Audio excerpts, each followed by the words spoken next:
সকালে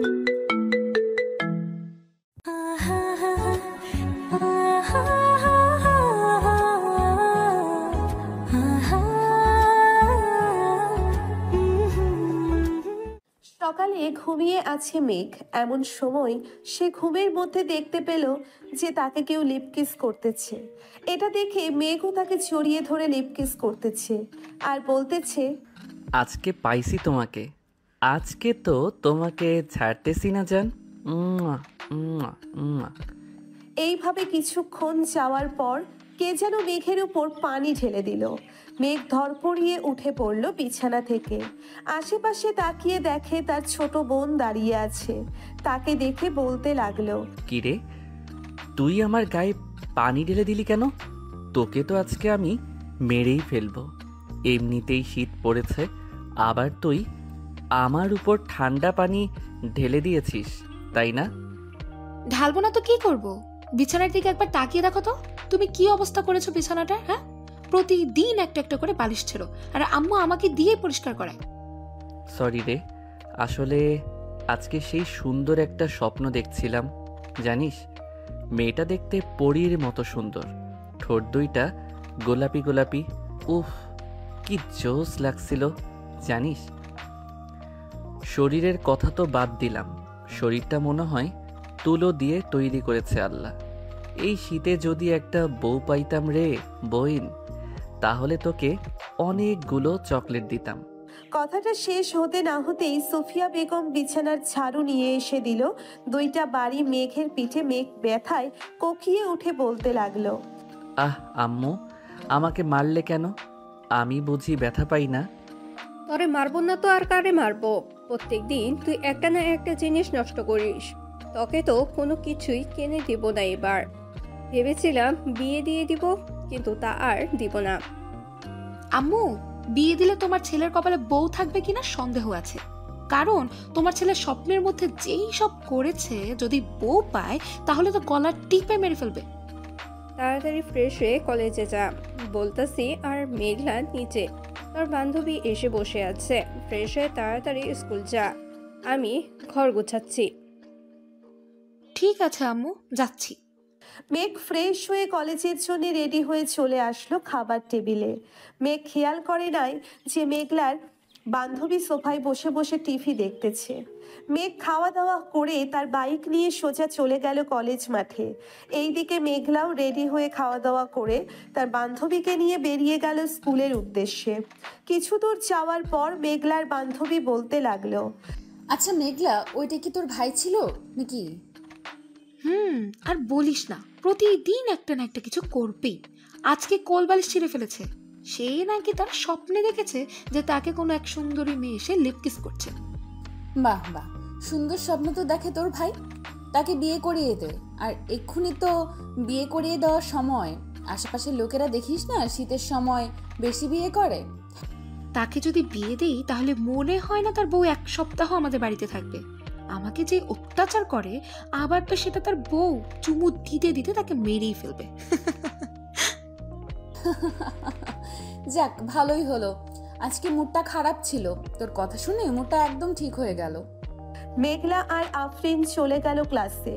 এইদিকে মেঘ তার বন্ধুদের কাছে এসে ব্যাগটা ছুঁড়ে মারলো প্রান্তর বুকে আর বলতে লাগলো, জীবনটা মনে হয় স্বপ্ন দেখে দেখেই পার করে দিতে হবে। বিয়ের বয়স তো হয়েছে, আমার আম্মু আব্বু বিয়ে দেয় না কেন আমাকে বলতো? তোকে আবার বিয়ে দিবে তোর আম্মু আব্বু? তুই প্রতিদিন যা শোনাস আমাদের, আমার মতো মনে হয় না তুই এক সপ্তাহ ঘরে বউ রাখতে পারবি। তোর এই অত্যাচারে তোর বউ এমনিতেই পালিয়ে যাবে। আরে ইমতিয়াজ, শোন আমার কথা। বল। আগে দেখ না মেঘ কি স্বপ্ন দেখেছে, এরপর না হয় তাকে সুন্দরী মেয়ের ঠিকানা দিব। ঠিক বলেছিস ইমতিয়াজ। মেঘ, শুরু কর তোর প্রতিদিন রুটিন। তাহলে শোন কি দেখেছি আজকে। আজকে সেই সুন্দর একটা স্বপ্ন দেখেছি। জানিস, মেয়েটা দেখতে পরীর মতো সুন্দর, ঠোঁট দুইটা গোলাপি গোলাপি। উফ, কি জোস লাগছিল জানিস। কোমরটা কি বলবো, নায়িকা অপসরীর মতো সুন্দর কোমর। আর কি কি দেখেছিস বল বল। ডাব দেখিস নাই? দোষ শালা, এত দিকে খেয়াল ছিল নাকি আমার? আমি তো শুধু মেয়েটার ঠোঁটে কিস করছিলাম। যেই তার জামাটা খুলতে যাবে অমনি শেষ। বাকিটা আমি বলে দেই। তোর বোন মেঘলা এক বালতি পানি তোর উপরে ঢেলে দিয়েছে, তাই না? একদম ঠিক বলেছিস, কিন্তু আমার বোন যে আমার উপর পানি ঢাললো এটা তুই জানলি কি করে? স্বাভাবিক বিষয়। তুই যদি নিজেই খাওয়ার সময় আমাদের ফোন দিয়ে এটা বল দিস, তাহলে কি আমরা জানবো না? আমি ফোন দিয়েছিলাম নাকি তোদের? দিয়েছিলি। এখন তবে একটা সুন্দরী মেয়ের ঠিকানা দেই। আজকেই এই কলেজে ভর্তি হয়েছে। তুই যাকে নিয়ে প্রতিদিন সুন্দর স্বপ্ন দেখিস, এটাই হয়তো সেই মেয়ে। তাহলে দেরি করতেছিস, করেন এখনই দে। আমি তাড়াতাড়ি গিয়ে প্রপোজ করে আসি, পরে না হয় চুমো দিব লাইনে আসলে। ওই যে একটা মেয়ে দেখতেছিস না, একা দাঁড়িয়ে আছে বোরকা পরে, ওইটাই তো সুন্দরী পরী। তাড়াতাড়ি যা গিয়ে প্রপোজ করে দে, তা না হলে কিন্তু পরে দেখিস পাখি উড়াল দিবে। এখনই যাইতেছি, তোরা ভিডিও করে রাখ। ইমতিয়াজ তার ব্যাগ থেকে একটা ফুল বের করে দিল মেঘকে। এইদিকে মেঘ ফুলটা হাতে নিয়ে স্টাইল করে হাঁটতে হাঁটতে চলে গেল ওই মেয়েটার কাছে। আশেপাশে তাকিয়ে দেখে কেউ নেই, তাই মেঘ হাঁটু গেড়ে বসে প্রপোজ করতে লাগলো। আমি জানি না তুমি কোন রাজ্যের রাজকুমারী, আমি জানি না তোমার পরিচয়। আমি তোমাকে প্রতিদিন স্বপ্নে দেখি, তোমার ঠোঁটে কিস করি। তুমি কি হবে আমার রাজ্যের রাজকুমারী? তুমি কি হবে আমার মনের রাজকন্যা? আমি তোমাকে সুখে রাখবো। I love you. এটা বলে মেঘ চোখ খুলতেই দেখতে পেল একটা মহিলা বোরখা পরে দাঁড়িয়ে আছে এই জায়গায়। মহিলাটা মেঘের হাত থেকে ফুলটা নিয়ে বলতে লাগলো, আমি হব তোমার রাজ্যের রাজকুমারী। তুমি আমাকে ছেড়ে যেও না প্রিয়। আমি যে তোমার অপেক্ষা ছিলাম এতদিন। I love you too baby. Megh এটা দেখে তো দিল দৌড়। এক দৌড়ে চলে আসলো তার বন্ধুদের কাছে। মেঘ আসতেই সবাই হাসাহাসি করতে লাগলো। ইমন, তোর প্ল্যানটা তো সেই ছিল রে। মেঘের অবস্থা দেখার মতো হয়েছে। শালারা, তোদের তো আজকে আমি মেরেই ফেলবো। তোরা সব জেনে বুঝে আমার সাথে এমন করেছিস, তাই না রে? আরে শালা, ওইটা তো আমাদের ক্লাসের রিধির মা। আমি কি জানতাম ওইটা রিধির মা হবে? আমি তো দেখেছি রিধি দাঁড়িয়েছিল, সবাই কথা বলতেছে। এমন সময় মহিলাটা এসে পিছন থেকে মেঘকে জড়িয়ে ধরে বলল, আমাকে রেখে কোথায় যাচ্ছ আমার আশিক? প্লিজ প্লিজ এখানে দাঁড়াও আশিক। আমি যে তোমাকে খুব ভালোবাসি আশিক। আম্মু গো, আমি আর বিয়ের কথা বলবো না গো, আমাকে বাঁচাও তোমরা কেউ এসে। শালা, তুই এবার তোর রাজকুমারীকে নিয়ে বাসর কর গিয়ে। আন্টি, আপনি ওর সাথে যান। আপনাকে মানাইছে আমার বন্ধুর সাথে। আপনি যে এই বয়সে এত স্মার্ট ছেলের প্রপোজ পাবেন ভাবতেই পারি নাই। যা দুষ্টু ছেলে, আমাকে আন্টি ডাকছো কেন? আমাকে ভাবি ডাকবে ভাবি। চলো আমরা আসি, তোমাকে নিয়ে ঘুরে আসি 7 সমুদ্র তীরে নদী। মহিলার কথা শুনে মেঘ তো কান্না করে দেওয়ার মতো অবস্থা।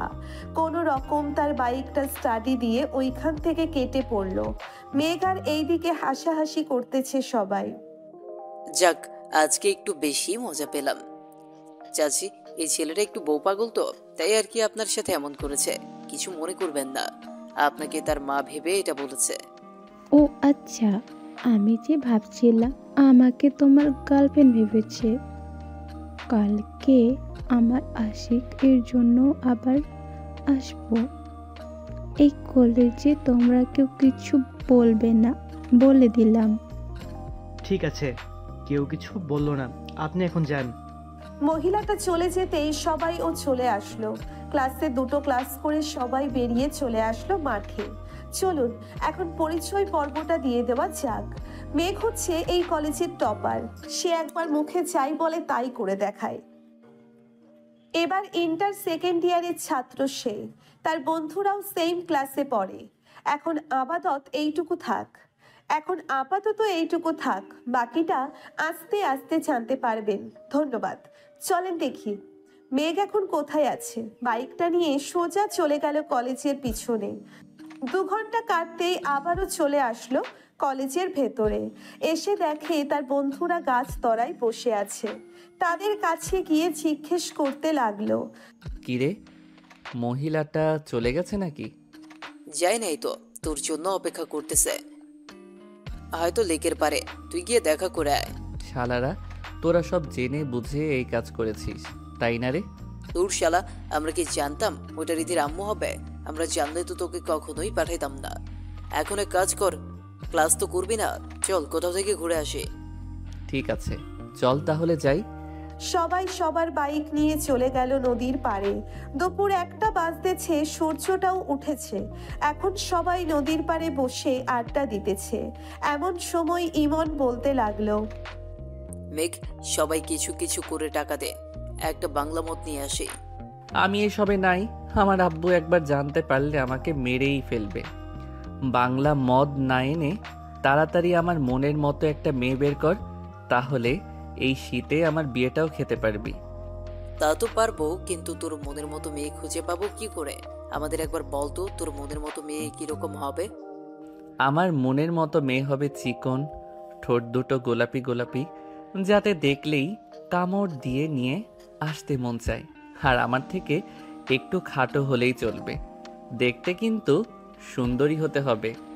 শালারা দেখতে তো সুন্দরী হবে, তুই যা যা বলেছিস তাদের মধ্যে ছাড়া এইসব অন্য কারো মধ্যে থাকবে না, তাই না?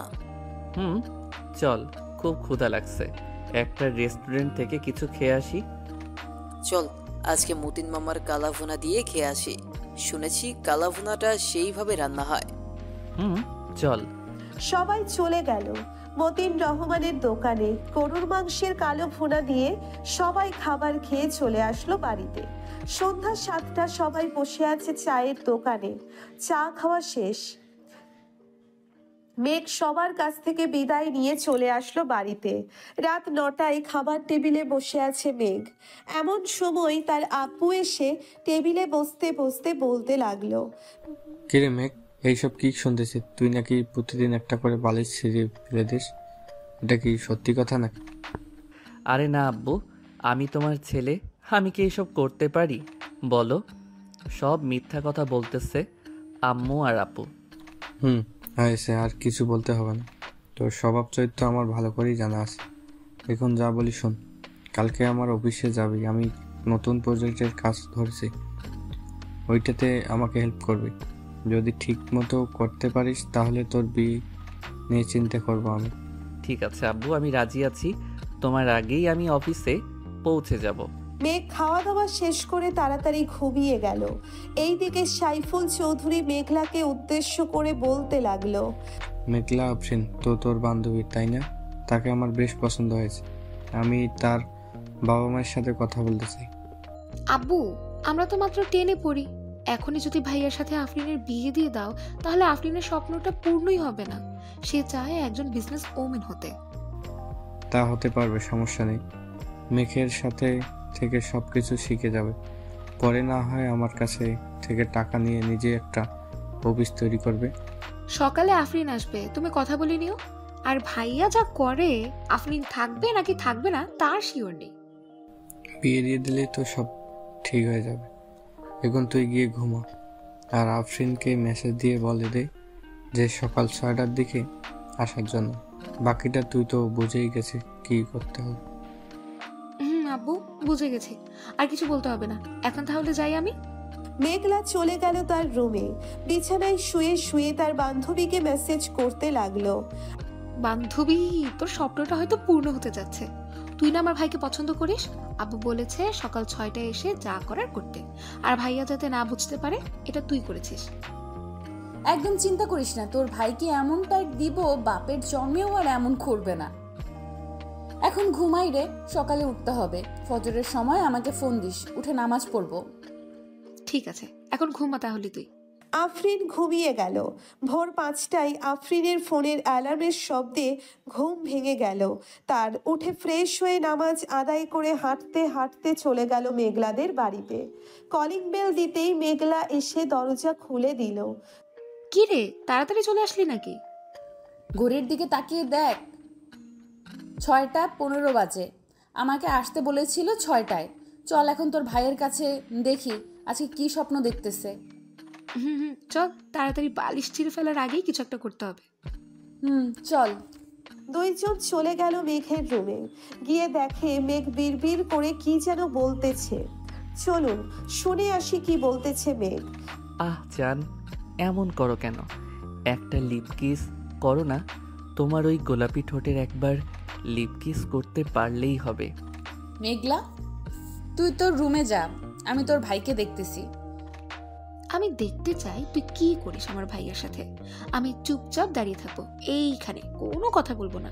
ঠিক আছে, চুপচাপ দাঁড়িয়ে থাক। আফরিন তার ঠোঁট জোড়া মেঘের ঠোঁটের সাথে চেপে ধরতেই মেঘ আফরিনের ঠোঁটে কামড় দিয়ে ধরল। এইদিকে মেঘ আফরিনকে জড়িয়ে ধরে তার বুকের সাথে চেপে ধরে লিপ কিস করতেছে। এটা দেখে মেঘলার চোখ দুইটা রসগোল্লার মতো বড় হয়ে গেল। বেশ কিছুক্ষণ লিপ কিস করার পর আফরিন মেঘের বুকের উপর থেকে উঠে আস্তে আস্তে নেমে আসলো এই দিকে। মেঘ খুশি হয়ে বলতে লাগলো, ইস, এই রকম যদি প্রতিদিন লিপ কিস করিস তাহলে তো জান আমার আর বালিশ ছিঁড়তে হতো না। এখনই চলে যাবে কিনা জান? কি হলো, কথা বলতেছো না কেন? মেঘ ঘুমের মধ্যেই এসব বলতেছে। এইদিকে আফরিন আর মেঘলা তো হাসতে হাসতে শেষ। মেঘলা, আমি এখন বাসায় যাই রে। তোর ভাইকে উঠিয়ে কাজে পাঠা। আর যা যা বলবে আমাকে সব বলবি কিন্তু। ঠিক আছে, সব বলবো। এখন চল, তোকে দিয়ে আসি বাহিরে। চল। মেঘলা আর আফরিন চলে গেল নিচে। এইদিকে মেঘ ঘুম থেকে উঠে দেখে আজকে সে একটা বালিশও ছিঁড়ে নাই। তাই খুশি মনে চলে গেল ওয়াশরুমে। আয়নার সামনে দাঁড়াতেই দেখতে পেল যে তার ঠোঁটে লিপস্টিক লাগানো। শুধু ঠোঁটের না, গালে কপালে সব জায়গায় লিপকিসের দাগ। এটা দেখে মেঘ বলতে লাগলো, তাহলে কি আমার সেই অপসরই সত্যি এসেছিল আমার রুমে? ইয়াহু, আমার স্বপ্ন পূরণ হয়েছে। আজকে সবাইকে ট্রিট দিতে হবে। এটা ভেবে মেঘ ফ্রেশ হয়ে তাড়াতাড়ি রেডি হয়ে চলে গেল নিচে। গিয়ে দেখে তার বাবা মা এবং বোন খাবার টেবিলে বসে আছে। মেঘকে দেখে মেঘলা বলতে লাগলো, কি ভাইয়া, আজকে তো দেখি তুমি অনেক খুশি। রাতে কি অপসরি এসেছিল নাকি? রে, আজকে সত্যি অপসরি এসেছিল। আমাকে লিপ কিস করেছে, ঠোঁটে মুখে গালে সব জায়গায় কিস করেছে। আমি আজকে অনেক খুশি। মেঘলা তার ভাইয়ের হাতে চিমটি কেটে বলতে লাগলো, ভাইয়া, আম্মু আব্বু আছে কিন্তু এখানে। আরে, আমার রুমে আম্মু আব্বু আসবে কোথায় থেকে? মজা করতেছিস তাই না রে? মেঘ একবার চারিপাশ ঘুরে দেখে যে সে ড্রয়িং রুমে খাবার টেবিলে বসে আছে।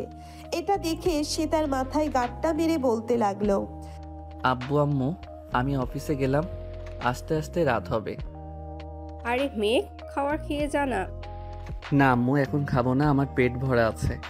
এই বলে মেঘ চলে গেল অফিসে। এইদিকে মেঘলা সবার সাথে খাওয়া দাওয়া করে স্কুলের জন্য রেডি হয়ে চলে গেল 3 রাস্তার মোড়ে। গিয়ে দেখে আফরিন দাঁড়িয়ে আছে। ভালোই হলো, আমি ভাবছিলাম তোদের বাসায় যাব তোকে নিয়ে, এখন দেখি তুই এসে গেছিস। চল, এখন দেরি হয়ে গেছে এমনিতেই। দুইজন চলে গেল কলেজে। গিয়ে দেখে স্যার ক্লাসে ঢুকে পড়েছে। দুইজন স্যারের কাছে অনুমতি নিয়ে ক্লাসে প্রবেশ করলো। এইদিকে মেঘ অফিসে প্রবেশ করে দেখতে পেল সবাই সবার মতো কাজ করতেছে। তাই মেঘ সোজা চলে গেল তার বাবার কেবিনে।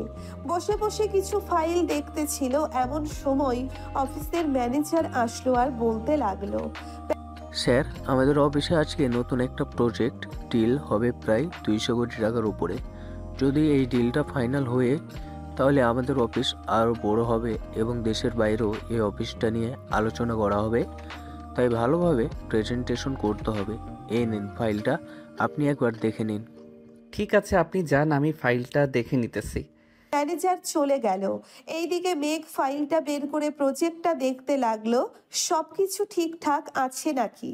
সবকিছু ঠিকঠাক থাকলে ফাইলটা টেবিলে রেখে অফিসারটা ঘুরে ঘুরে দেখতে লাগলো।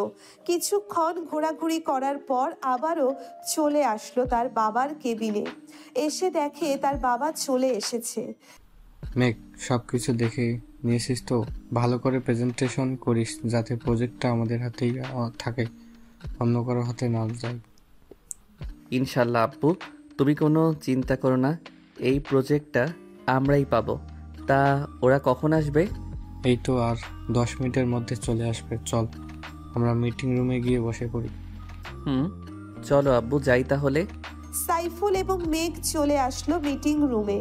বেশ কিছুক্ষণ পর কয়েকজন বিদেশি ক্লায়েন্ট আসলো।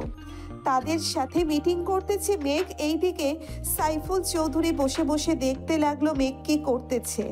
1 ঘন্টা যেতেই মিটিংটা শেষ হয়ে গেল। বিদেশি ক্লায়েন্টরা মেঘকে উদ্দেশ্য করে বলতে লাগলো, Mr. Meg Choudhury, we really like your project. We want to give you this project. Take this. There is 100 crores taka here. We will give the remaining 100 crores taka after the work is completed. The deal is final. Deal is final. ওরা চলে গেল। এইদিকে পুরো অফিসে মিষ্টিমুখ করাতে লাগলো সাইফুল চৌধুরী, কারণ আজকে এই কর্মচারীদের কারণেই সে 200 কোটি টাকার প্রজেক্টটা পেয়েছে। আব্বু, এখন তার কাজ নেই, আমি না হয় বাড়িতে চলে যাই। বাড়িতে যাইতে হবে না, প্রজেক্টের কাজটা কিভাবে করবে তুই একটু বুঝিয়ে দিয়ে যা সবাইকে, তাহলে ওরা কাজ শুরু করে দেবে। আব্বু, আজকে কাজ করার কোনো প্রয়োজন নেই, তাদেরকে ছুটি দিয়ে দাও, কালকে থেকে কাজ না হয় শুরু হবে। ঠিক আছে, তাহলে তুই যা, আমিও তাদের সাথে একটু আলোচনা করে ছুটি দিতেছি। আর এইখানে 1 লক্ষ টাকা আছে, তোর যা ইচ্ছা কর, কিছুই বলবো না। ধন্যবাদ আব্বু তোমাকে। মেঘ তার বাইক নিয়ে চলে আসলো কলেজে। এখনো কলেজ ছুটি দেয় নাই, তাই কদম গাছের নিচে বসে আছে মেঘ। এমন সময় কালকের মহিলাটা আবার আসলো মেঘের কাছে।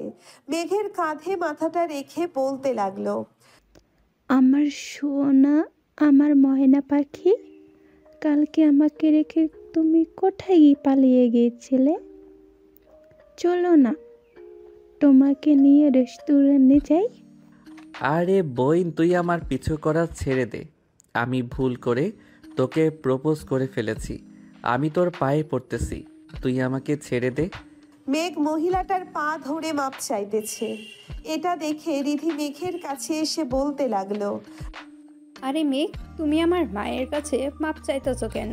আম্মু মেঘ কি কিছু করেছে তোমাকে যে সে মাপ চাইতেছে?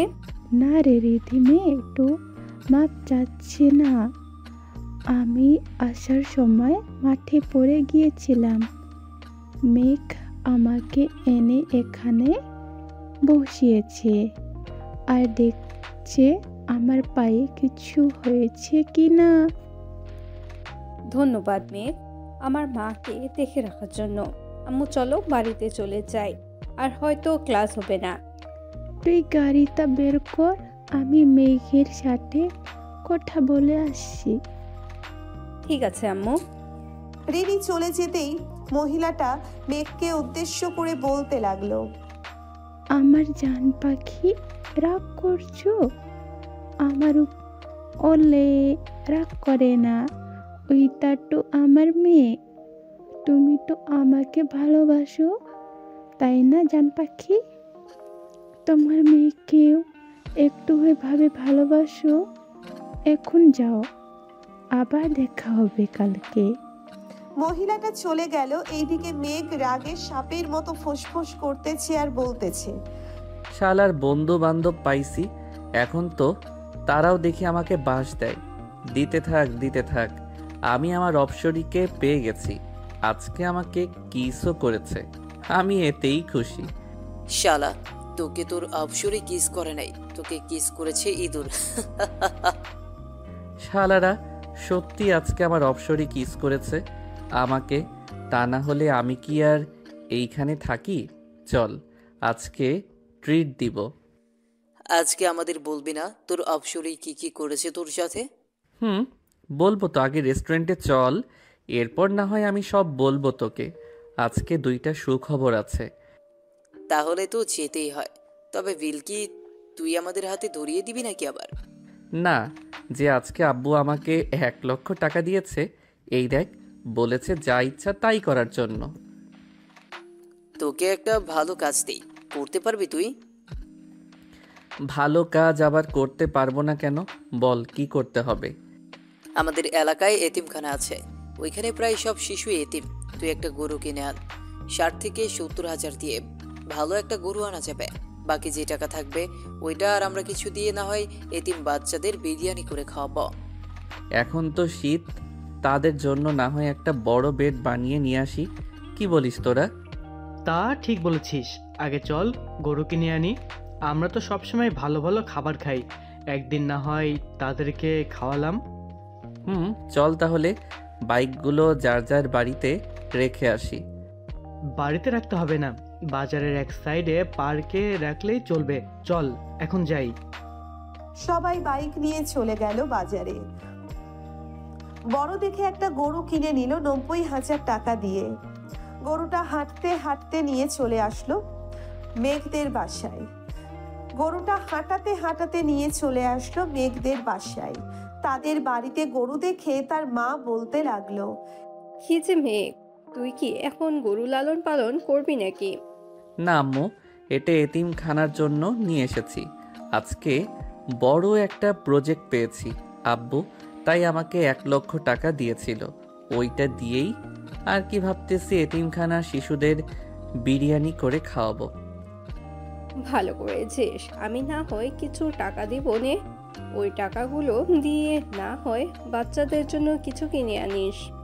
ঠিক আছে আম্মু, আমি এখন বাজারে যাব। আজকে রাতের মধ্যেই সব কিছু রেডি করে ফেলবো। ঠিক আছে, যা, আমিও কিছু খাবার দিয়ে দেই গরুটাকে। এই বলে সুফিয়া বেগম চলে গেল ঘরে। এইদিকে মেঘ তার দিকে বন্ধুদের নিয়ে চলে আসলো মাদ্রাসায়। মেঘকে দেখে হুজুর খুশি হয়ে গেল, কারণ মেঘ প্রতি মাসে বাচ্চাদের জন্য কিছু না কিছু দেয়। আসসালামু আলাইকুম হুজুর। ওয়ালাইকুম আসসালাম মেঘ, কেমন আছো? আর এই সন্ধ্যাবেলায় আসলে যে? আলহামদুলিল্লাহ ভালো আছি হুজুর। আমি এই মাদ্রাসার সকলকে বিরিয়ানি খাওয়াতে চাই, তাই একটা গরু কিনে এনেছি। এখন তো শীতকাল, তাই বাচ্চাদের জন্য জামা কাপড় আর বেডের ব্যবস্থা করতে চাচ্ছিলাম। আপনি কি বলেন? বেড তো তোমার আব্বু দিয়েছে, এখন আর কিছু লাগবে না। মাদ্রাসার সকলের এক কালার ড্রেস যদি পারো তাহলে বানিয়ে দাও, তাতেই চলবে। ঠিক আছে, কালকেই সবার মাপ নিয়ে যাবে দর্জি। এখন যাই তাহলে হুজুর। মেঘ চলে গেল বাজারে, যা যা লাগবে সব কিছু কিনে নিয়ে চলে আসলো বাসায়। এই রাতে খাওয়া দাওয়া করে রুমে বসে আছে এমন সময় মেঘলা প্রবেশ করলো মেঘের কেবিনে। মেঘলাকে দেখে মেঘ বলতে লাগলো, কিছু বলবে নাকি? ভাইয়া, অপসরের চেহারাটা দেখেছো নাকি? দেখে থাকলে বলো, আমি দেখি সেরকম মেয়ে পাই কিনা। তার মুখ তো আমি দেখি নাই, তবে আমি আন্দাজ করতে পারতেছি যে তার ডান গালে ছোট্ট একটা তিল আছে আর ঠোঁটের নিচে ছোট্ট একটা তিল আছে। ইয়াহু, তার মানে আমি পেয়ে গেছি তোমার অপসরীকে। আর চিন্তার কোনো কারণ নেই, তুমি নিশ্চিন্তে থাকতে পারো। তোমার অপসরী তোমার কাছেই আছে, সে প্রতিদিন আসবে, এটা বলে দিলাম কিন্তু। তাহলে তো ভালোই হলো। অপসরীর ঠোঁটজোড়া অনেক মিষ্টি রে, যা বলে বোঝাতে পারবো না। আচ্ছা, তো তুমি মাদ্রাসার জন্য বিরিয়ানি কবে তৈরি করবে? কালকে তো শুক্রবার, কালকেই করবে নাকি? হ্যাঁ, কালকে করব। কেন, কোনো সমস্যা নাকি? না, কোনো সমস্যা নেই। এখন আমি ঘুমোতে যাই, গরু জবাই করার সময় আমাকে ডাক দিও। মেঘলা চলে গেল তার কেবিনে, গিয়ে ঘুমিয়ে পড়লো। রাত প্রায় 3টে, এমন সময় কলিং বেল বেজে উঠলো। এত রাতে বেল বাজতে দেখে সাইফুল তার স্ত্রীকে উদ্দেশ্য করে বলতে লাগলো, কি ব্যাপার, এত রাতে কে এসেছে আমাদের বাড়িতে? আমিও তো জানি না কে এসেছে, চলো তো নিচে গিয়ে দেখি। কি ব্যাপার, তোমরা এত রাতে এখানে এসেছো যে? আঙ্কেল, মেঘ আমাদের আসতে বলেছে, তাই তো এসেছে। কিরে মেঘ, এত রাতে ওদের আসতে বললি কেন? কোনো দরকার আছে নাকি? আব্বু, গরুটা এখনই জবাই করব, তাই ওদের ডেকে এনেছি। এই তোরা যা, গিয়ে ফ্রেশ হয়ে নে, আমি বাইকটা নিয়ে হুজুরকে ডেকে আনতেছি। তাদের আর যেতে হবে না, এখন আমি উঠে গেছি, আমি যাইতেছি। তুই এক কাজ কর, গরুটা যেইখানে জবাই করবি ওইখানে জায়গাটা পরিষ্কার করে নেই। ঠিক আছে আব্বু। সবাই সবার কাজে লেগে পড়লো। এইদিকে মেঘলাও ঘুম থেকে উঠে গেছে। মেঘের সাথে মেঘলাও কাজ করতেছে। এটা দেখে সুফিয়া বেগম বলতে লাগলো, মেঘলা, তুই গিয়ে ঘুমা, শীত পড়েছে, অনেক বাতাস, এর জন্য থাকতে হবে না। আমার কিছুই হবে না আম্মু, তোমরা কাজ করো, আমি তোমাদের জন্য চা আর কফি বানিয়ে নিয়ে আসছি। ঠিক আছে, যা তাহলে। মেঘলা চলে গেল। এইদিকে সকাল 7টার আগেই সবাই সবার কাজ শেষ করে ফেললো। বাবুর্চিদের খবর দিতেই ওরাও চলে আসলো। বাবা, এখানে তো মনে হচ্ছে 4 মণের উপরে গোস্ত আছে। এখন পুরোটাই রান্না করব নাকি রেখে দেব কিছুটা? আপনার অনুমান করে পুরোটাই বিরিয়ানি করে ফেলেন। ঠিক আছে বাবা। 12টার মধ্যে সকল রান্না শেষ করে ফেললো। এইদিকে বাড়ির মহিলারা প্যাকেট করতেছে সকল খাবার, যাতে প্রত্যেক বাড়িতে 2-3টে করে দেওয়া যায়। নামাজ শেষ করেই সবাইকে সব দিয়ে দিল। এইদিকে মেঘ খাবার খেয়ে তার বন্ধুদের সাথে কিছুক্ষণ আড্ডা দিয়ে চলে গেল তার রুমে। বিছানায় শুয়ে পড়তেই তার ঘুম চলে আসলো। এইদিকে আফরিন বসে আছে মেঘলার রুমে।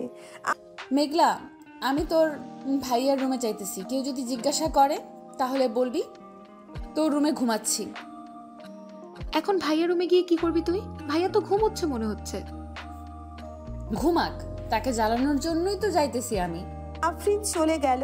মেঘের রুমে গিয়ে দেখে মেঘ একটা কোলবালিশকে জড়িয়ে ধরে ঘুমাচ্ছে।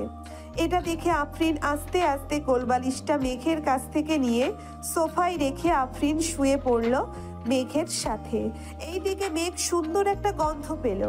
আফরিনের শরীর থেকে গন্ধটা তার নাকে যেতেই বলতে লাগলো, আমার অপসরি, তুমি এসেছো, আমাকে একটু জড়িয়ে ধরো অপসরি, আমি তোমার ওই ঠোঁটের মৃদু স্বাদটা নিতে চাই। আফরিন কোনো কথা না বলেই মেঘের বুকে মাথা রেখে ঘুমিয়ে গেল। দেখতে দেখতে সন্ধ্যা হয়ে আসলো। আজানের শব্দ কানে আসতেই আফরিনের ঘুম ভেঙে গেল। মেঘের বুকের উপর থেকে উঠে আস্তে আস্তে রুম থেকে বের হয়ে চলে গেল মেঘলার রুমে। গিয়ে দেখে মেঘলা নামাজে দাঁড়িয়ে গেছে। এটা দেখে আফরিনও ফ্রেশ হয়ে অজু করে মেঘলার সাথে নামাজ আদায় করে নিল। রাতে সবাই খাবার টেবিলে খাবার খাচ্ছে। এমন সময় আফরিন খাবার টেবিলে এসে বসতেই মেঘ আফরিনের দিকে তাকিয়ে বলতে লাগলো, আম্মু, এটাই তো আমার স্বপ্নের অপসরি, আমি এই মেয়েকেই বিয়ে করতে চাই। কানের নিচে মারবো 2টা। এত পিচ্ছি মেয়েকে তুই বিয়ে করলে তোকে পুলিশ ধরবে। ধরলে ধরবে, আমি আমার অপসরিকে হারাতে চাই না। আমাকে 1 মাসের মধ্যে এই মেয়ের সাথে বিয়ে দিবে, তা না হলে কিন্তু আমি এই বাড়ি ছেড়ে চলে যাব। তুই বাড়ি ছেড়ে চলে গেলে কারো কিছু যাই আসে না। এখন চুপচাপ খাওয়া দাওয়া করে ঘুমাতে যা। ঠিক আছে আব্বু, যাইতেছি। মেঘ খাওয়া দাওয়া করে চলে গেল তার রুমে। বিছানায় শুয়ে আছে এমন সময় তার ফোনটা বেজে উঠলো। তাকিয়ে দেখে ইমন ফোন দিয়েছে। কলটা রিসিভ করতেই ওই পাশ থেকে বলতে লাগলো, কিরে, তোর অপসরিকে তো তোর বাড়িতে দিয়ে আসলাম, এখন না হয় বাইরে একটু আড্ডা দিই। ঘরের ভিতরে মেয়ে মানুষের মতো বসে থাকলে চলবে নাকি? ধন্যবাদ দোস্ত, আমার অপসরিকে আমার কাছে দেওয়ার জন্য। এর জন্যই তো বলি আজকে আমার বুক এত ভারী ভারী লাগছিল কেন। মনে হয় আমার অপসরি আমার বুকের উপর ঘুমিয়েছিল। দেখ, তোর ফোনে পিক পাঠাইছি, যখন তোরা দুইজনকে জড়িয়ে ধরে ঘুমোচ্ছিলে। শালারা, তোর আর ভালো হলি না, এইটাও পিক তুলতে হলো তোদের। আমরা তো আগে থেকেই ভালো ছিলাম, তুই আবার কোন ভালোর কথা বলছিস? থাক, তোরা আসতেছি আমি। মেঘ ফোনটা কেটে দিয়ে নিচে চলে আসলো। বাইকের চাবিটা নিয়ে সোজা চলে গেল 3 রাস্তার মোড়ে, কারণ ওইখানেই সবাই আড্ডা দেয়। মেঘ যেতেই ইমতিয়াজ বলতে লাগলো, ঘরে বউ পাইয়া আমাদের ভুলে গেছিস তাই না রে? আরে সালা, আমি তো এখনো বিয়েই করতে পারি নাই তাকে, আর তুই বলেছিস যে বউ পাইয়া তোদের ভুলে গেছি। আর একটা কথা, আমি তো আমার অপসরিকে দেখি নাই, তোরা দেখেছিস নাকি? আমরা দেখব কিভাবে, আমরা তো খুঁজে বের করে তোকে দিয়ে দিছি, তুই দেখে নিস তোর অপসরিকে। এখন চা খাওয়া আমাদের। সবাই চা খেয়ে রাত 10টা পর্যন্ত আড্ডা দিয়ে চলে আসলো বাসায়। এইদিকে আফরিন বসে আছে মেঘলার রুমে। দুইজনে বসে বসে তাদের স্কুলে যে লেখাগুলো দিয়েছে সেই লেখাগুলো লিখতেছে। এটা দেখে মেঘ চলে গেল মেঘলার রুমে, গিয়ে দেখে তার অপসরী মাথায় ওড়না দিয়ে লিখতেছে, কিন্তু তার মুখ দেখা যাচ্ছে না চুলের জন্য। এটা দেখে মেঘ বলতে লাগলো, এই যে মিস অপসরি, চুলগুলো একটু সরান তো, দেখি আপনাকে মন ভরে। ভাইয়া আর একবার যদি ডিস্টার্ব করো তাহলে কিন্তু আমি আম্মুকে ডাক দিতে বাধ্য হব। আর ডাকতে হবে না, আমি চলে যাইতেছি। মিস অপসরি, লেখা শেষ হলে আমার রুমে আইসেন, দুইজন বসে গল্প করব। আম্মু! আরে যাইতেছি তো, এইভাবে ডাকতে হবে নাকি? থাক। তাড়াতাড়ি তোর রুমে যা, না হলে কিন্তু তোর অপসরীকে আবার তার বাড়িতে পাঠিয়ে দিব, তখন আর দেখতে পারবি না। পাঠানোর দরকার নেই, আমি আসবো না এই রুমে। এই বলে মেঘ চলে গেল তার রুমে। বিছানায় শুয়ে শুয়ে গেম খেলতেছে আর বলতেছে, আমার অপসরীকে আমার কাছ থেকে কেড়ে নিবে ওরা, তা কি করে হয়? আমি কখনোই হতে দিব না। আমার অপসরীকে আমার করেই ছাড়বো। এই সব বলতেছে মেঘ আর গেম খেলতেছে। রাত প্রায় 3টে। আফরিন মেঘের রুমে এসে দেখে মেঘ এখনো শুয়ে শুয়ে ফোন টিপতেছে। মেঘ দরজার দিকে তাকাতেই দেখতে পেল তার অপসরীকে। অপসরী, তুমি এসেছো? ভিতরে আসো। বাহিরে দাঁড়িয়ে আছো কেন? তুমি এত রাত অবধি ফোন টেপো কেন? তাড়াতাড়ি ঘুমাও, না হলে কিন্তু আমি চলে যাবো এই বাড়ি থেকে। কোথায় যাইতে হবে না তোমার। অপসরী, তুমি এই বাড়িতেই থাকো, আমি এখনই ঘুমাচ্ছি। এই তো লক্ষ্মী ছেলের মতো কথা বললে তুমি। এখন তাহলে আমি গেলাম মেঘলার রুমে, আমি আবার আসবো একটু পর। যদি এসে দেখি তুমি না ঘুমাইছো তাহলে সকাল হলেই আমি চলে যাব। আফরিন চলে গেল মেঘলার রুমে। এইদিকে মেঘ ফোনটা রেখে ঘুমিয়ে গেল। প্রায় 30 মিনিট পর আফরিন আবার আসলো মেঘের রুমে। এসে দেখে মেঘ ঘুমিয়ে গেছে, তাই আফরিন দেরি না করে মেঘের বুকের উপরে শুয়ে পড়ল। এইদিকে মেঘ তার অপসরীকে জড়িয়ে ধরে বলতে লাগলো, আগে কখনোই এমন হয় নাই অপসরী, তুমি আমার জীবনে আসার পর থেকে সব কিছু পাল্টে গেছে। আমি তোমাকে নিয়ে বেঁচে থাকতে চাই অপসরী, আমি তোমাকে নিয়ে বেঁচে থাকতে চাই। মেঘের মুখে এমন কথা শুনে আফরিন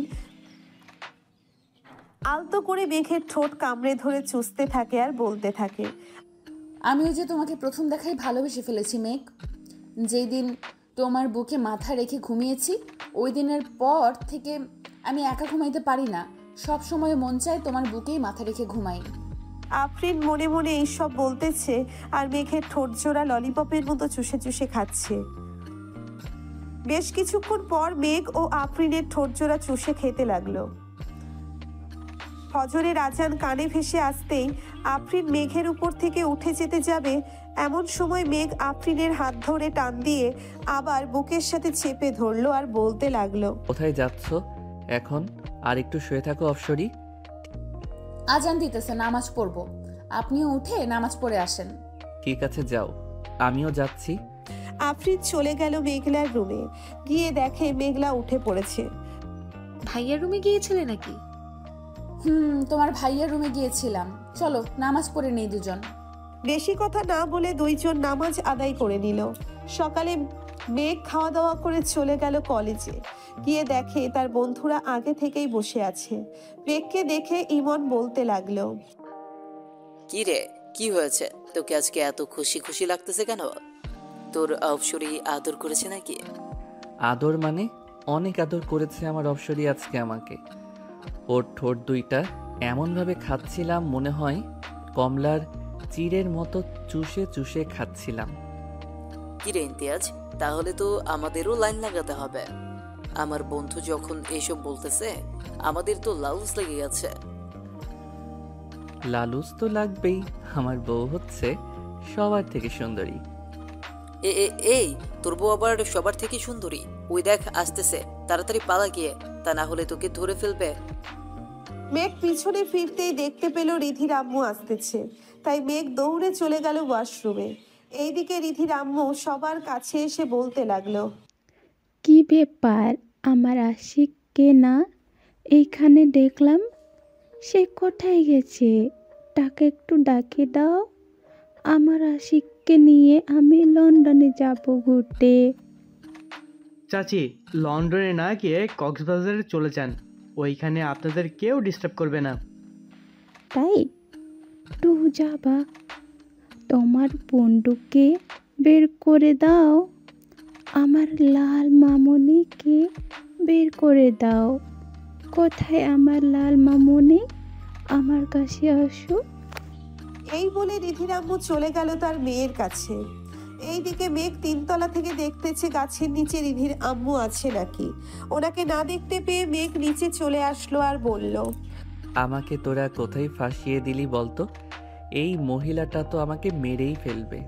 আমার অপসরি যদি জানতে পারে আমি এই মহিলাকে প্রপোজ করেছি, তাহলে তো আমার অপসরি আমার কাছ থেকে দূরে সরে যাবে। এটাই তো ভালো হবে। পরে আমি তোর অপসরীকে নিয়ে আসবো, কি বলিস তোরা? ইমনের কথা শুনে সবাই হাসতে লাগলো। বেশ কিছুক্ষণ এইভাবে হাসাহাসি করলো সবাই। এমন সময় মেঘের ফোনটা বেজে উঠলো। তাকিয়ে দেখে তাদের অফিসের ম্যানেজার ফোন দিয়েছে। মেঘ কলটা রিসিভ করতেই ওই পাশ থেকে ম্যানেজার বলতে লাগলো, স্যার, আপনার আব্বু গাড়ি অ্যাক্সিডেন্ট করেছে, আপনি তাড়াতাড়ি চলে আসেন এনকে মেডিকেল হসপিটালে। আমরা ওইখানেই স্যারকে ভর্তি করিয়েছি। ঠিক আছে, আমি এখনই আসতেছি। আর আপনি বাড়িতে জানায়েন না কিন্তু, বাড়িতে জানালে সবাই টেনশন করবে। ঠিক আছে স্যার, আমি জানাবো না। মেঘ ফোনটা কেটে দিয়ে তার সকল বন্ধুদের নিয়ে চলে আসলো। হাসপাতালে এসে দেখে ম্যানেজার অপারেশন থিয়েটারের বাহিরে দাঁড়িয়ে আছে। মেঘকে দেখে ম্যানেজার বলতে লাগলো, স্যারের মাথায় একটু আঘাত পেয়েছে, তাই হাত কিছু কাজ ঢুকে গিয়েছে, এগুলো বের করতেছে ডক্টর। এর বেশি কিছু হয় নাই তো আব্বুর? না, এর বেশি কিছু হয় নাই।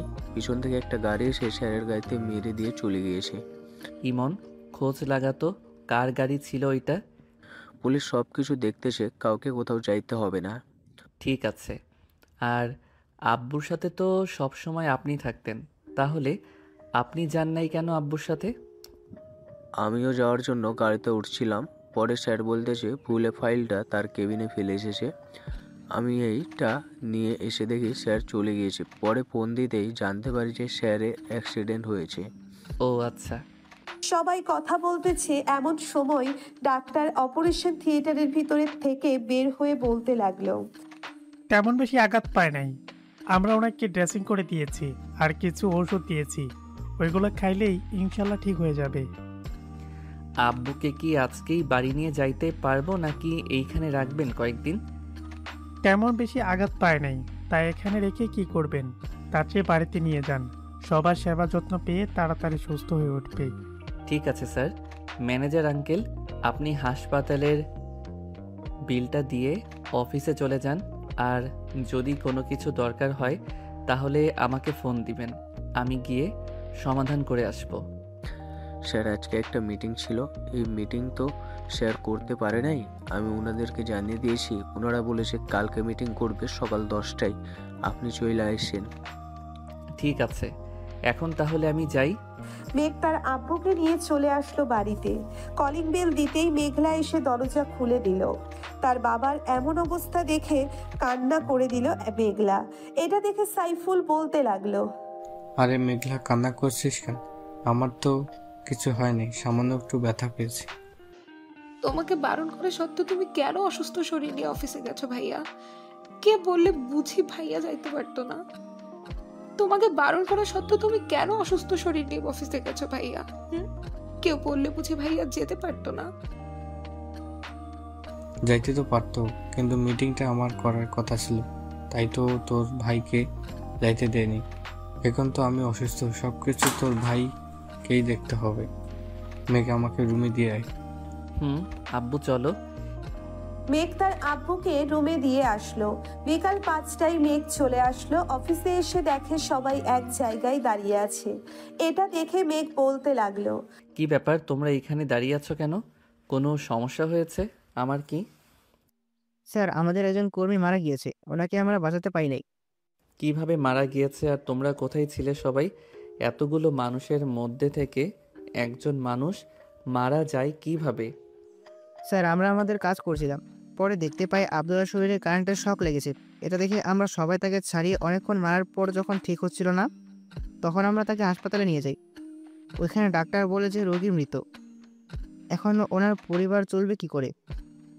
আমাদের অফিসে কেন আছে? আমরা তার পরিবার চালাবো। তার বাড়িতে কে কে আছে কেউ জানলে আমাকে বলো। স্যার, ওনার বাড়িতে একটা ছেলে আছে, 18 বছরের মতো হবে। আর ওনার লাশ কি করব আমরা এখন? কিছু করতে হবে না, তার লাশ আমি নিয়ে যাব তাদের বাড়িতে। তোমরা সবাই আবার কাজ শুরু করো। আমি আব্বুর সাথে কথা বলতেছি, দেখি আব্বু কি বলে। ঠিক আছে স্যার, আপনি কথা বলেন, আমরা কাজ করি তাহলে। সবাই কাজ করতেছে। মেঘ তার বাবার সাথে কথা বলে ব্যাংক থেকে 3 লক্ষ টাকা তুলে নিয়ে চলে গেল ওই লোকটার বাড়িতে। লোকটার পুরো পরিবার কান্না করতেছে। এটা দেখে মেঘের চোখেও পানি চলে আসলো। টাকাগুলো লোকটার স্ত্রীর হাতে দিয়ে তাকে বলতে লাগলো, এইটা আমাদের অফিসের কার্ড। আপনার ছেলেকে কালকে অফিসে পাঠাবেন, ওর চাকরি হয়ে যাবে। ঠিক আছে স্যার, আর এই টাকাগুলো নিয়ে যান। আমাদের টাকা লাগবে না, আপনার বাবা আমাদেরকে অনেক কিছু দিয়েছে। এই টাকাগুলো আমার বাবাই আপনাদেরকে দিতে বলেছে, তাই তো আমি দিয়েছি। আর আপনার ছেলেকে কালকে পাঠিয়ে দিয়েন। এখন আমি যাই তাহলে। মেঘ চলে আসলো বাসায়। রাতে খাওয়া দাওয়া করে বসে আছে, এমন সময় আফরিন তার পাশে বসলো। আফরিনকে দেখে হা হয়ে গেল মেঘ। এইদিকে আফরিন মেঘের এমন হাঁ করে তাকিয়ে থাকা দেখে বলতে লাগলো, এইভাবে যদি হা করে আমার দিকে তাকিয়ে থাকেন তাহলে তো আপনার মুখে হাতি ঢুকে যাবে।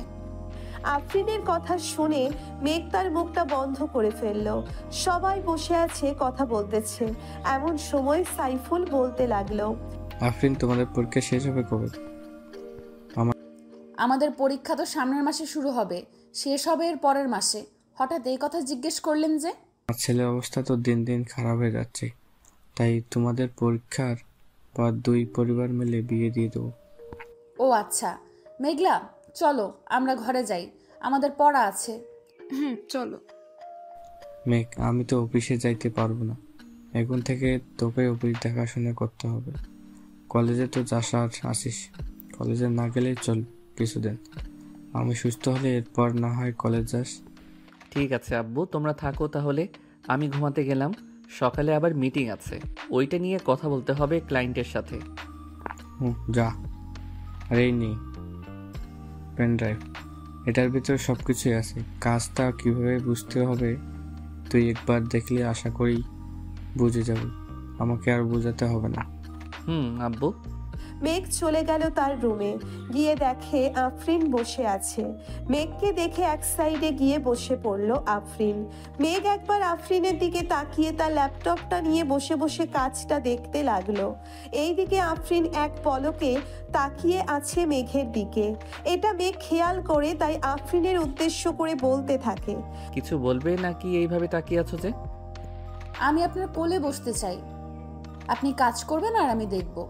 ঠিক আছে, আগে দরজাটা বন্ধ করে আসো, এরপর না হয় বইসো। আফরিন দরজাটা বন্ধ করে এসে মেঘের কোলে বসে পড়ল। এইদিকে মেঘ আফরিনকে জড়িয়ে ধরে কাজ করতেছে।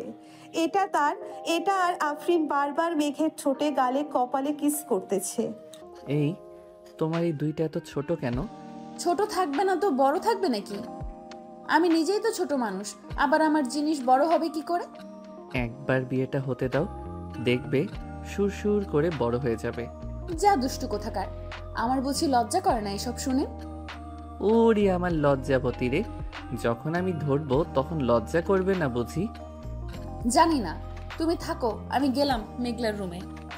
এইখানে চুপচাপ বসে থাকো, কোনো কথা বলবে না। আচ্ছা। আফরিন আর কোনো কথা বলল না। মেঘ তার কাজ শেষ করে আফরিনকে নিয়ে শুয়ে পড়ল।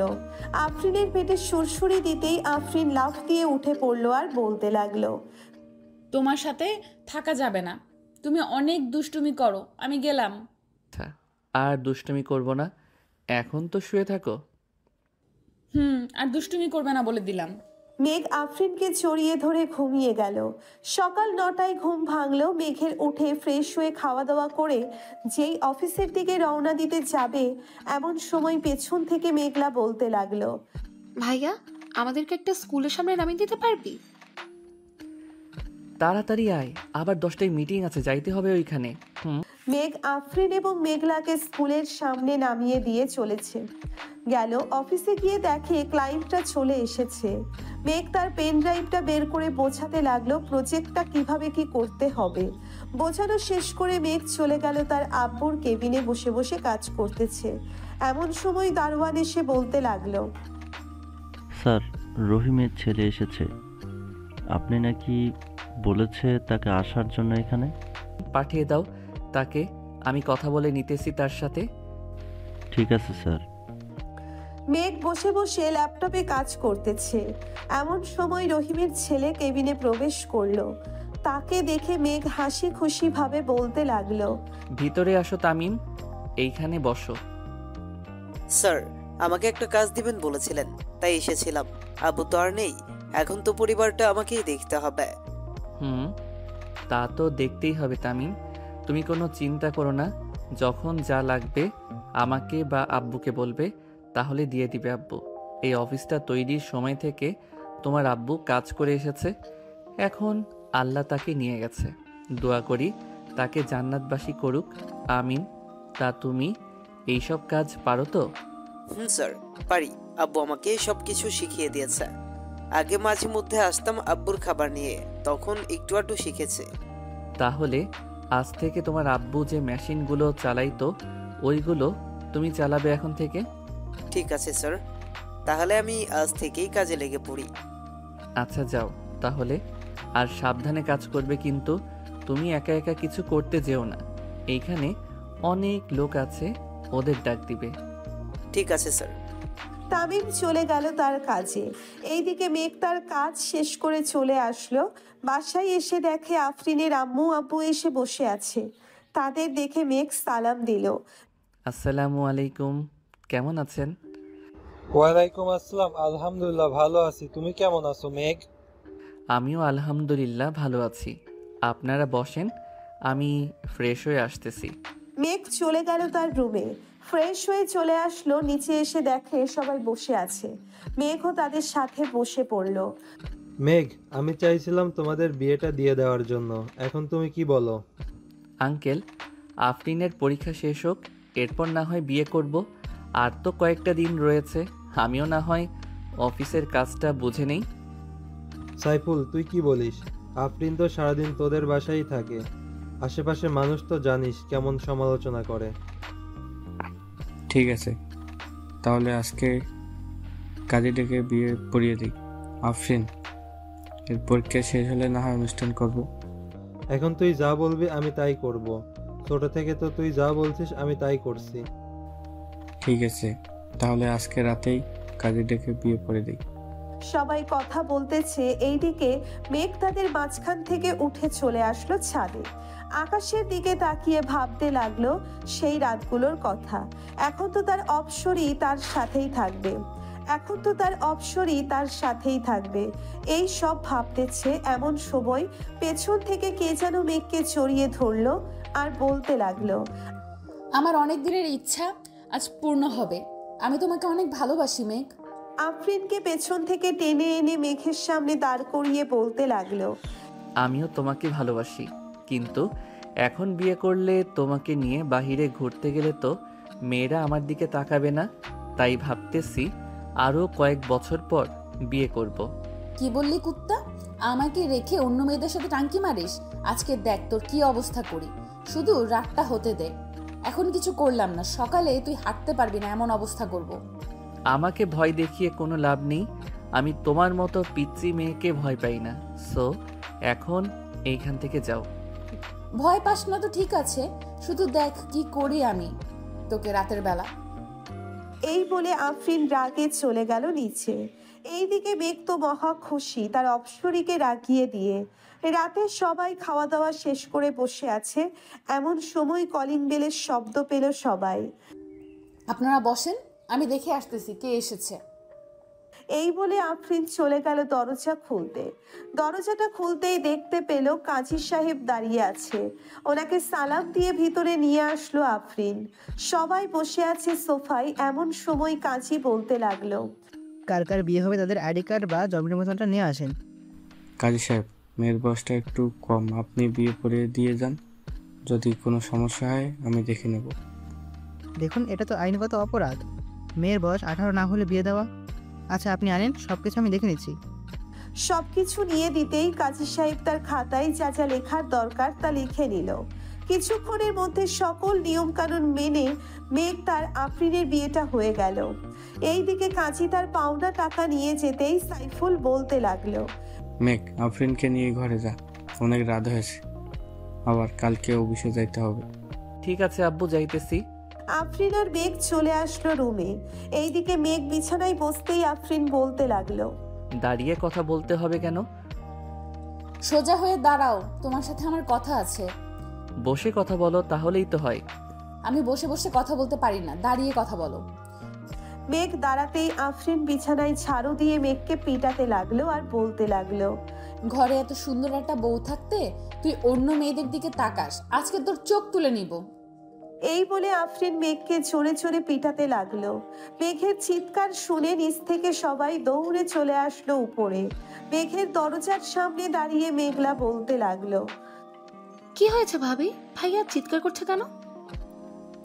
তোমার ভাইয়ার মাথায় ভূত চাপছে, সে নাকি অন্য মেয়ের কাছে যাবে, তাই একটু নেল পলিশ লাগাচ্ছিলাম। ও আচ্ছা। আব্বু আম্মু চলো চলো নিচে যাই, ভাবি ভাইয়াকে সাইজ করুক। ভাইয়া কিছুদিন ধরে দেখছি একটা মেয়ের পেছনে ঘুরছে। তাহলে তো আমারও যাওয়া দরকার। বৌমা এমনভাবে মারবে যাতে কালকে আর বিছনা থেকে উঠবে না পারে। যদি সকালে ডাক্তারের প্রয়োজন হয় তাহলে ডাক্তার ডেকে আনবো। ঠিক আছে আব্বু, আপনারা যান, আমি আপনার ছেলেকে এমনভাবে সাইজ করব যাতে আর কোনোদিন কোনো মেয়ের দিকে না তাকাতে পারে। সবাই চলে গেল নিচে। এইদিকে মেঘ চিৎকার করতেছে আর বলতেছে, বউ, আমাকে মাফ করে দাও। আমি আর কখনোই কোনো মেয়ের দিকে তাকানো তো দূরের কথা, তার দিকে চাইবো না। কি বললি তুই কুত্তা? আমার দিকে চাইবি না? তাহলে তোর চোখ রেখে কি করব? তোর চোখটাই তুলে ফেলি। ও মা গো, বাঁচাও গো, ও আল্লাহ গো, আমাকে বাঁচাও এই ডাইনি মেয়ের হাত থেকে। আগে তো শান্ত শিষ্ট ছিল, এখন এটা তো একটা আস্তা ডাইনি হয়ে গেছে। ডাইনি তো আমি, এখন দেখ কি করি তোকে। কিছুক্ষণ মারার পর আফরিন ক্লান্ত হয়ে যায় আর বলতে থাকে, এখন কান ধরে উদ্বাস করবি 1000 বার, আমি সারা রাত শুয়ে শুয়ে দেখবো। ও বউ, একটু কম করা যায় না? আমি আর কখনোই এমন করব না, বললাম তো তোমাকে। ঠিক আছে, তুই যখন এটা বলতেছিস তাহলে তোর কথা মেনে নিলাম। যা, 200 বার কান ধরে উদ্বাস করবি। পরে কি করতে হবে আমি বলতেছি। এরপরেও আরো কাজ করতে হবে? জি মহারাজ, এরপরও কাজ করতে হবে। এখন তাড়াতাড়ি উঠবস করতে থাকেন তো। মেঘ উঠবোস করতে লাগলো। 200 বার কান ধরে উঠবোস করতে করতে তার হাঁটু যেন খুলে পড়ে যাবে এমন অবস্থা। কান ধরে উঠবোস করা শেষ হতেই কোনো রকম বিছানায় গিয়ে বসলো আর বলতে লাগলো, ওই অপসরি, এখন তো মাফ করো আমাকে, আমি যাই এখন ছাদে। কোথাও যাইতে হবে না, এখানে চুপচাপ বসেন। আমি নিচ থেকে আপনার জন্য খাবার নিয়ে আসতেছি। এতক্ষণ মারার পর হয়তো আপনার পেটের খাবার হজম হয়ে গেছে, আবার তো কান ধরে উদ্বাস করেছেন, এতে তো আরো বেশি। এই বলে আফরিন চলে গেল। নিচে গিয়ে দেখে মেঘলা একলা একলা মুভি দেখতেছে আর চিপস খাচ্ছে। মেঘলাকে দেখে আফরিন বলতে লাগলো, কি ব্যাপার, তুমি এখনো জেগে আছো যে? ঘুমাবে না নাকি? ঘুমাবো তো, মুভিটা শেষ হলেই ঘুমোতে চলে যাব। তার আগে আমাকে একটা কথা বলো, ভাইয়ের কি অবস্থা? সকালে কি অ্যাম্বুলেন্স আনতে হবে? না না, এমনিতেই ঠিক হয়ে যাবে। এখন খাবার খাওয়াবো আর একটু পর আদর করব, তাহলেই দেখবে সকালে তোমার ভাইকে না আমাকে হসপিটালে নিতে হবে। আপনি কি কম আছেন নাকি ভাইয়ার থেকে? আপনিও দেখিয়ে দিবেন আপনার শরীরেরও পাওয়ার আছে। কিরে, তুই আমাকে আপনি করে বলতেছিস কেন? আমি না তোর বেস্ট ফ্রেন্ড, তুই করে বলবি? তুই কি আর আমার বেস্ট ফ্রেন্ড আছিস? এখন তো আমার ভাবি হয়ে গেছিস, সেই হিসেবে তুই আমার বড়, আমি তোকে আপনি করেই বলবো। দিব কানের নিচে একটা। চল খাবার গরম করে আনি, তোরও হয়তো ক্ষুধা লেগেছে। এখন তো রাত বড়, মনে হয় যেমন 2-3 দিন চলে গেছে। আমারও এমনই মনে হয়। আচ্ছা চলো খাবার গরম করে ভাইয়াকে দিয়ে আসি। দুইজন চলে গেল রান্নাঘরে। খাবার গরম করে মেঘলার জন্য কিছু রেখে বাকিটা নিয়ে চলে গেল মেঘের রুমে। গিয়ে দেখে মেঘ নিজের পা ধরে কান্না করতেছে আর বলতেছে, আল্লাহ গো, আমার কপালটা বুঝি পুড়ে গেল গো। এইটা কি বউ দিলা আমার কপালে। এখন তো আমাকে যখন তখন মারবে, আমি কিছুই করতে পারবো না। একদম ঠিক ধরেছ, আমি তোমাকে যখন তখন মারবো, কিন্তু তুমি আমার কিছুই করতে পারবে না। আমাকে যেমন মারবে তেমন আমিও তোমাকে মারবো।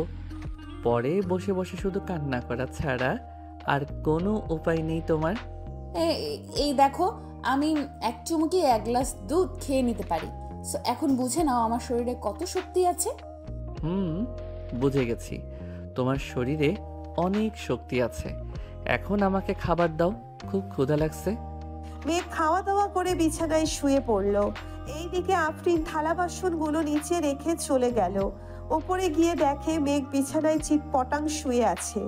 এটা দেখে আফরিন আবার হাতে ঝাড়ু নিতেই মেঘ বিছানা থেকে লাফ দিয়ে সোফায় এসে বসে পড়ল আর বলতে লাগলো, সরি, আর কখনোই বিছানায় শুয়ে থাকবো না।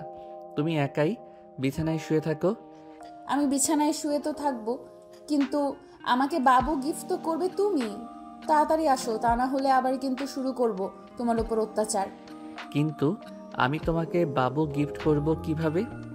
আমি তো এই সবের কিছুই বুঝি না। কি বললি তুই কুত্তা? আসিতেছি। মেঘ বিছানায় যেতেই আফরিন মেঘের ঠোঁট জোড়া তার দখল করে নিয়ে যেইভাবে পারছে ওইভাবেই চুষে চুষে খাচ্ছে। এইদিকে মেঘও কম কিসের, আফরিনের 2টা আপেলের মতো টিপতে থাকে আর ঠোঁট চুষতে থাকে। এইদিকে আফরিন ব্যথায় কোকিয়ে উঠে বলতে লাগলো, কি করতেছো? আস্তে টেপো, ব্যথা পাই তো। ব্যথা তো পাবেই, ছোট ছোট আপেলের মতো জিনিস তোমার ভালোভাবে ধরতেও পারি না। এটাই অনেক আমার জন্য। এখন যদি তোমার আরো বড় লাগে তাহলে বড় করে নাও, বাধা দিছে কে? এইদিকে মেঘ আফরিনের ঠোঁট চুষতেছে আর আস্তে আস্তে হাত দিয়ে আফরিনের জামা খুলতেছে। বেশ কিছুক্ষণ ঠোঁট চষার পর আফরিনের শরীরে চুমু খেতে লাগলো। এইদিকে আফরিন কেঁপে কেঁপে উঠতেছে। বেশ কিছুক্ষণ পর মেঘ তার মেডেল স্টাম্পটা আফরিনের মেইন জায়গায় ঠেকিয়ে দিল। এদিকে আফরিনের চিৎকার দিয়েই অজ্ঞান হয়ে গেল। মাগো, মরে গেলাম গো। এইদিকে মেঘ আফরিনকে ডাকতেছে, কিন্তু আফরিনের কোনো সাড়া শব্দ নেই। তাই মেঘ টেবিলের উপর থেকে পানির গ্লাসটা নিয়ে আফরিনের মুখে পানি ছিটিয়ে দিতেই আফরিনের জ্ঞান ফিরে আসলো আর বলতে লাগলো, এই কুত্তা, এইভাবে কেউ করে নাকি? আমি তো মরেই যেতাম আর একটুর জন্য। এটা তো কিছুই না, এখন দেখবে কি যে করি। এই বলেই মেঘ আফরিনের সাথে T20 খেলতে লাগলো। কয়েক ঘন্টা খেলার পর মেঘ আফরিনের বুকের উপর শুয়ে পড়লো আর বলতে লাগলো, সরি জান, আমি বুঝতে পারি নাই তুমি যে প্রথমে এত ব্যথা পাবে। আর সরি বলতে হবে না, এখন ওঠো। পুরো বিছানা তো ব্লিডিং এ ভরে গেছে, তাড়াতাড়ি পানিতে ভিজিয়ে রাখতে হবে। মেঘ আফরিনের উপর থেকে উঠে চলে গেল ওয়াশরুমে। ফ্রেশ হয়ে বাহিরে এসে দেখে আফরিন এখনো শুয়ে আছে বিছানায়। এটা দেখে মেঘ বলতে লাগলো, কি ব্যাপার, উঠবে না নাকি? এখনো যে বিছানায় শুয়ে আছো। অনেক ব্যথা করতেছে, উঠবো কি করে? তুমি এমন ভাবে করেছো যে থাকার বললাম না। আচ্ছা, আমি কিছু একটা করতেছি। এই বলে মেঘ চলে গেল মেঘলার রুমের সামনে। চুপি চুপি মেঘলার রুমে ঢুকে ফোনে লাইট লাগিয়ে দেখতে লাগলো ট্যাবলেটের বক্সটা কোথায়। এইদিকে মেঘলা তো ঘুমাই নাই, এক চোখ মেলে দেখতে লাগলো কে এসেছে। মেঘকে দেখে বুঝে গেল মেঘলা কিছু একটা হয়েছে, তাই মেঘকে উদ্দেশ্য করে মেঘলা বলল, ভাইয়া কি করছো আমার রুমে? মেঘলার গলার স্বর শুনে মেঘ চমকে গেল আর বলতে লাগলো, কই কিছু না তো, এমনি এসেছিলাম। কি হয়েছে বলো আমাকে। না মানে তোর বান্ধবী। হয়েছে, আর কিচ্ছু বলতে হবে না, তুমি এই রুমে ঘুমাও, আমি দেখছি। ঠিক আছে যা, আর যদি দরকার হয় ডাক দিস আমাকে। ঠিক আছে। মেঘলা গিয়ে দেখে আফরিন বিছানায় শুয়ে আছে চুপ করে। আফরিনের কাছে গিয়ে শরীরে হাত দিয়ে দেখতে লাগলো জ্বর এসেছে কিনা। এইদিকে আফরিন মেঘলাকে দেখে বলতে লাগলো, কি ব্যাপার, তুই এত রাতে এইখানে? কি হয়েছে আমাকে বল, আমি দেখছি। অনেক ব্যথা করতেছে রে, তাই তোর ভাইকে পাঠিয়েছিলাম ব্যথার ট্যাবলেট আনতে। এখন তোর ভাইয়া তো আসলো না। পিরিয়ড হয়েছে নাকি? না, ওইগুলো হয়েছে, বুঝে গেছি, আর কিচ্ছু বলতে হবে না। একটু ওয়েট কর, আমি আনছি এক্ষুনি। মেঘলা চলে গেল তার রুমে। একটা ব্যথার ট্যাবলেট তার ভাইয়ের হাতে ধরিয়ে দিয়ে বলতে লাগলো, এই নাও, এটা ভাবিকে খাইয়ে দাও, তাহলে ব্যথা কমে যাবে। ঠিক আছে, তুই ঘুমা তাহলে। মেঘ চলে গেল তার রুমে। আফরিনকে ঔষধটা খাইয়ে দিয়ে শুয়ে পড়ল তার পাশে। সকাল 10টায় মেঘ ঘুম থেকে উঠে চলে আসলো নিচে। এসে দেখে সবাই বসে আছে আর কি নিয়ে যেন আলোচনা করতেছে। মেঘকে দেখে তার বাবা বলতে লাগলো, মেঘ, ওরা হচ্ছে আমার বিজনেস পার্টনার, বাইরের দেশ থেকে এসেছে। এখন এদের সাথে একটু মিটিং করতেছি, তুইও বসে শুন। ঠিক আছে আব্বু। মেঘও বসে শুনতে লাগলো। মিটিং শেষ হতেই সবাই চলে গেল। এইদিকে মেঘ খাওয়া দাওয়া করে চলে আসলো অফিসে। দেখতে দেখতে কেটে গেল 2 মাস। সন্ধ্যা 7টায় মেঘ অফিস থেকে বাড়ি ফিরতেই আফরিন বলতে লাগলো, মেঘ, অনেক দিন তো হলো বাইরে গিয়ে ফুচকা খাওয়া হয় না, চলো বাইরে গিয়ে ফুচকা খেয়ে আসি। আচ্ছা, তুমি আর মেঘলা রেডি হয়ে নাও, আমি এখনই আসতেছি ফ্রেশ হয়ে। ঠিক আছে। মেঘ চলে গেল ফ্রেশ হতে। ফ্রেশ হয়ে নিচে আসতেই দেখতে পেল 2 জন কালো বোরখা পরে বসে আছে সোফায়। 2 জনকেই পুরোই অপসরী লাগতেছে। মেঘ তাদের 2 জনের কিছুক্ষণ প্রশংসা করে নিয়ে চলে আসলো বাহিরে। যেই গাড়িতে উঠতে যাবে এমন সময় আফরিন বলল, এখন আর গাড়ি নিতে হবে না, আজকে না হয় আমরা রিক্সা দিয়ে যাই। ঠিক আছে, চলো তাহলে। মেঘ একটা রিক্সা ডেকে 3 জন চলে আসলো আর পার্কে। এইখানে সবাই জোড়ায় জোড়ায় বসে আছে। কিছুক্ষণ ঘোরাঘুরি করে 3 জন ফুচকা খেয়ে চলে আসলো বাসায়। রাতে খাওয়া দাওয়া করতেছে এমন সময় সাইফুল বলতে লাগলো, মেঘ, সামনের শুক্রবার তোদের বিয়ে রেডি থাকিস তোরা। ঠিক আছে আব্বু, আমাদের তো শপিং করা আগেই শেষ, এখন তো আর কিছুই করতে হবে না, তাই না? এখন আর কিছুই করতে হবে না। কালকে অফিসে গিয়ে একটি ডিল ফাইনাল করে আসিস তো। কয়েক মাস আগে যে আমরা 200 কোটি টাকার ডিল ফাইনাল করেছিলাম, ওরা এসেছে। এবার আরও ভালো মানের কালেকশনগুলো দেখাবে। আব্বু, তুমি চিন্তা করো না, এখন তো অফিস আমি দেখতেছি, সব কিছু আমি করব। তুমি শুধু বলে দিবে কবে কার সাথে ডিল করতে হবে। ঠিক আছে, এখন তাহলে যা রুম। মেঘ চলে গেল রুমে। বেশ কিছুক্ষণ পর আফরিন 2টা দুধের গ্লাস হাতে নিয়ে চলে আসলো উপরে। একটা মেঘকে দিল আর একটা নিজেই খেয়ে নিল। রাত প্রায় 12টা। 2 জন গল্প করতেছে শুয়ে শুয়ে। এমন সময় আফরিন বলতে লাগলো, আমাদের তো একবার বাসর হয়েছে, আর একবার বাসর হবে, তাই না? এইবার দেখবে তোমাকে একটা বেবি উপহার দিয়েই ছাড়বো, মনে যেন থাকে। দেখা যাবে কি করতে পারো তুমি। এখন তাহলে ঘুমাও। 2 জন ঘুমিয়ে গেল। সবাই 7টা মেঘ উঠে সকাল 7টা মেঘ উঠে ফ্রেশ হয়ে খাওয়া দাওয়া করে চলে গেল অফিসে। কয়েকটা ফাইল গুছিয়ে নিয়ে দেখতেছে এমন সময় মেঘের ফোনটা বেজে উঠল। তাকিয়ে দেখে তাদের অফিসের ম্যানেজার ফোন দিয়েছে। কলটা রিসিভ করতেই ওই পাশ থেকে বলতে লাগলো, স্যার, বিদেশি ক্লায়েন্টরা এসেছে এবং কি করব তাদের? আমার কেবিনে পাঠিয়ে দাও, আমি কেবিনেই আছি। ঠিক আছে স্যার, পাঠিয়ে দিতেছি। মেঘ বিদেশি ক্লায়েন্টের সাথে কথাবার্তা বলে 5 বছরের একটা ডিল ফাইনাল করে নিল। দেখতে দেখতে কেটে গেল 6 দিন। 2 বাড়িতে বিয়ের আয়োজন, মানুষ ভর্তি 2 বাড়িতেই। মেঘের হলুদ সন্ধ্যা শেষ হতেই মেঘদের বাড়ি দেখে কয়েকজন চলে গেল আফরিনদের বাড়িতে। ওইখানে হলুদ সন্ধ্যা শেষ হয়ে গেল। রাত পেরিয়ে সকাল হতে বিয়ের আয়োজন, রান্নাবান্নার দিকে খেয়াল রাখতেছে আফরিনের চাচা। দুপুর 12টায় মেঘ রেডি হয়ে বসে আছে তার বন্ধুদের অপেক্ষায়, কখন আসবে তারা। কিছুক্ষণ পর সবাই চলে আসলো। মেঘকে দাঁড়িয়ে থাকতে দেখে বলতে লাগলো, কিরে, এইখানে দাঁড়িয়ে আছিস কেন? চল বিয়ে বাড়িতে যাই, সবাই তো চলে গেছে। বিয়ে বাড়িতে তো যাব, নামাজটা আগে পড়ে আসি চলো। আফরিনদের বাড়ি তো কাছেই, 5 মিনিট সময় লাগবে যাইতে। নামাজ পড়ে আইসা এরপর যাইতে পারবো। সবাই চলে গেল মসজিদে। নামাজ আদায় করে চলে আসলো বাসায়। মেঘের সকল বন্ধু বান্ধব বসে আছে গাড়িতে। মেঘ যেতেই ইমন বলতে লাগলো, সবাই শোন, এবার কিন্তু মামাকে প্রোটেকশন দেওয়া যাবে না। এটা নিয়ে মামার কিন্তু দ্বিতীয়বার বাসর হবে। এখন সবাই ঠিক করে নেই কি দেওয়া যায়।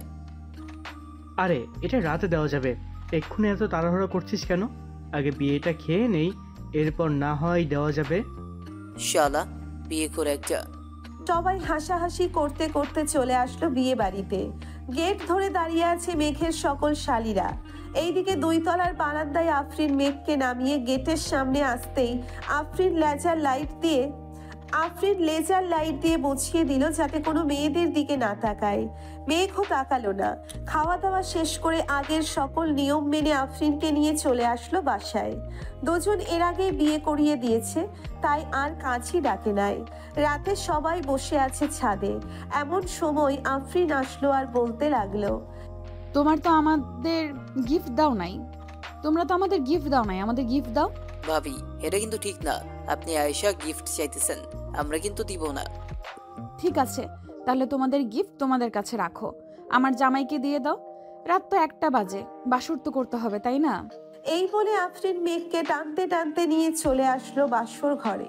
দরজাটা লাগিয়ে দিয়ে দুইজন অজু করে 2 রাকাত নফল নামাজ পড়ে নিল। আফরিন নামাজ আদায় করে খাটের উপরে বসে আছে।